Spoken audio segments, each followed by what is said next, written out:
కడుపులపై కంజిరదరు వేస్తాము, మా ఎండిన డొక్కలపై డప్పులు మ్రోగిస్తాము.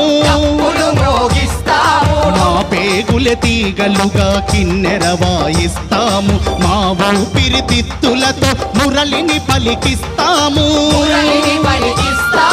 మా పెదవులపై పదముల నాట్యం చేయిస్తాము, మా పెదవులపై పదముల మా పల్లె జానపదుల మా పల్లె జానపదుల పల్లకి మేం మోస్తాము. మేము కళాకారులం, ప్రజా కళాకారులం.